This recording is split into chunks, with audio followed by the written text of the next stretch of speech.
4 étapes pour aimer ta vulve. Mais d'abord, on va commencer par qu'est-ce que c'est que la vulve. En fait, la vulve, c'est la partie externe de l'appareil génital féminin. C'est ce que tu vois entre les jambes, c'est les lèvres externes, les lèvres internes, la partie visible du clitoris, le méa urétral, c'est par là que tu fais pipi, et l'entrée du vagin. Je dis lèvres externes et lèvres internes parce qu'on a souvent tendance à dire petites lèvres et grandes lèvres, alors qu'en fait les petites lèvres peuvent avoir toutes sortes de tailles, et du coup je trouve ça plus juste de dire externe, interne. Pourquoi c'est important d'aimer sa vulve? Tout simplement parce que c'est un endroit assez magique. C'est un endroit qui peut potentiellement te donner plein de plaisir, qui va aussi peut-être faire passer un bébé à un moment donné, qui te permettent de connecter à ta sensualité, ta sexualité, ton, le fait de te sentir adulte aussi, et aussi te permet de connecter avec d'autres et d'avoir des moments d'intimité intenses, etc. Et pourtant, malgré tout ce truc positif, on a beaucoup de messages négatifs sur cette partie du corps, et beaucoup d'entre nous ont soit du dégoût envers leur vulve, ou même de la haine, de la honte, etc. Et toutes ces émotions vont forcément avoir un impact sur ta vie sexuelle, que ce soit toi avec toi-même ou toi avec d'autres gens. Et c'est pour ça que je trouve que c'est important d'avoir un bon rapport avec sa vulve, et que je vais vous montrer 4 étapes que vous pouvez faire pour améliorer votre relation avec votre vulve. La première étape, c'est d'apprendre à connaître ta vulve, tout comme tu apprends à connaître un ami, à comprendre comment il fonctionne, etc. Donc tu découvres d'abord l'anatomie de la vulve, de voir à quoi ressemble un clitoris pour de vrai, de comprendre comment tout ça fonctionne. Et je t'invite vraiment à regarder des images de vulve comme celles que je te présente, pour t'apprivoiser avec, pour te rendre compte qu'elles sont toutes différentes et qu'elles sont toutes uniques et magnifiques en fait, telles qu'elles sont.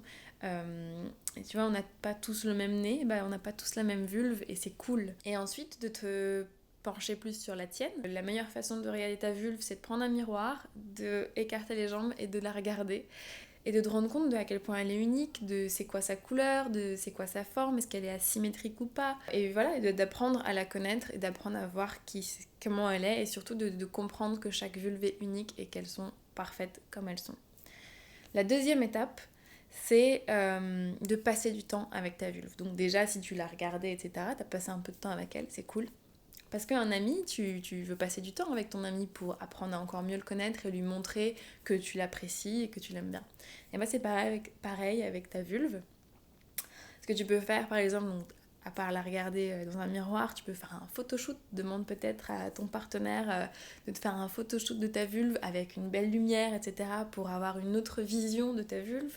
Tu peux la dessiner, parce qu'en dessinant, voilà, tu prends plus de temps pour voilà, l'observer et peut-être la rendre un peu plus fantaisiste, avec comme les images que je vous montre, ou très réaliste, et apprécier chaque petit détail de ta vulve. Et l'autre chose, bien sûr, c'est de passer du temps à la toucher, à la caresser, etc. Et soit tu te masturbes déjà et c'est cool et tu passes un bon moment avec et ça forcément crée un meilleur rapport.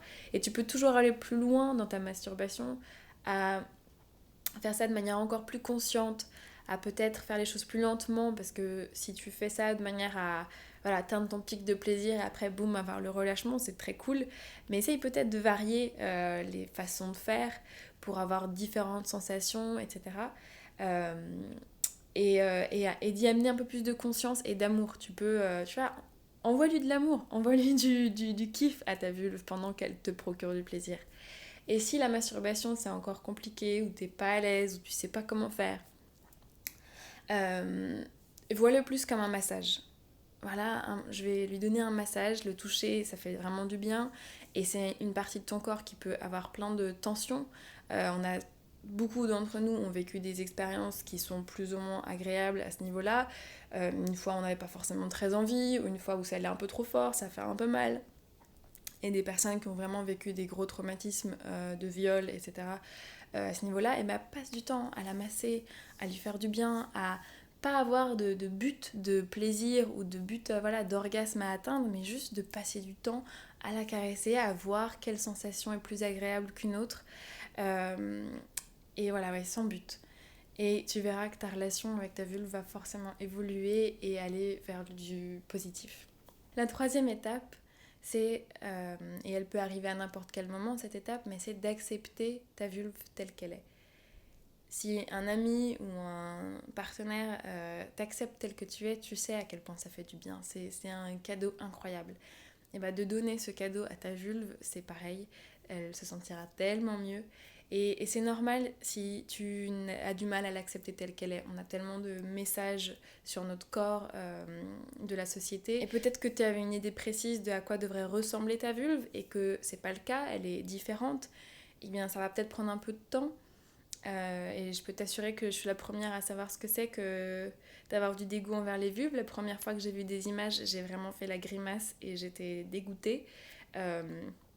Et c'est là où je me suis rendu compte qu'il y avait un souci parce que c'est juste une partie du corps. Je vois pas pourquoi j'aurais du dégoût envers cette partie du corps. Mais sache que voilà, ça peut évoluer, que rien que de faire ces petites étapes, ça peut évoluer ton rapport à ton corps et à ta vulve. Et la quatrième étape, qui est peut-être l'étape la plus perchée de tout ce que je vous dis jusqu'à présent, c'est d'écouter votre vulve. Quand tu as un ami, tu écoutes ton ami et tu lui poses des questions s'il y a une décision à prendre dans laquelle il est impliqué. Et bien c'est pareil avec ta vulve. S'il y a une décision à prendre dans laquelle elle est impliquée, donc probablement quelque chose de sexuel, comme tu es à un dîner avec quelqu'un que tu apprécies, c'est une date, ça se passe bien, c'est cool, mais t'es pas très sûr si tu veux l'amener chez toi, cette personne. T'es encore un peu en train d'hésiter, est-ce que tu te demandes est-ce que j'ai la pression, est-ce que t'es pas sûr. Bah, prends un petit moment, va aux toilettes pour un peu plus d'intimité, pose ta main sur ta vulve et demande-lui. Demande-lui, est-ce que tu as envie qu'on amène cette personne à la maison ? Et sois ouvert à la réponse que tu vas entendre. Quand t'es un peu dans le doute et que tu sais pas trop qu'est-ce que tu veux faire, est-ce que t'as envie d'aller plus loin, est-ce que t'as pas envie, est-ce que t'as envie d'une pénétration ou juste d'un clitoris, d'un cunilingus. Quand t'es pas sûr,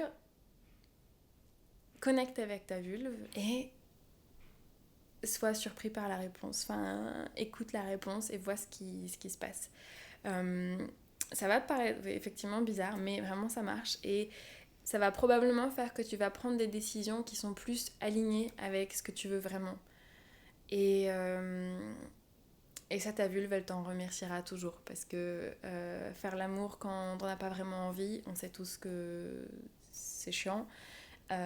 Et ce genre de petites techniques où en fait tu prends le temps pour checker est-ce que j'ai vraiment envie ou pas, comment je me sens dans mon corps, est-ce que mon corps est excité, est-ce que mon corps est prêt à recevoir un pénis, enfin tu vois, ces questions-là font que tu vas prendre des décisions plus alignées avec ce que tu veux et ça c'est top. Voilà, c'était mes petites étapes. Dites-moi ce que vous en pensez, si elles vous paraissent complètement cheloues ou pas. Moi, je vous parle de mon expérience, de ce qui a marché pour moi et prenez ce qui est bon pour vous. Il n'y a pas une façon de faire bien les choses. Et voilà, je vous souhaite une bonne journée puis à la prochaine.